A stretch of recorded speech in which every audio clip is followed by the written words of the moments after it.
Ito yung ganap ko every Sunday dito sa bahay na pinapagawa namin.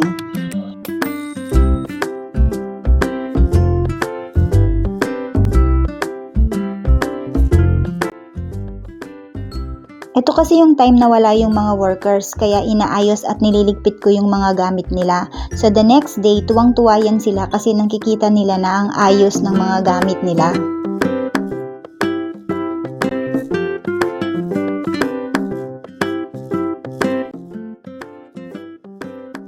Sobrang sarap lang kasi sa pakiramdam na nalilinisan mo na yung sarili mong bahay.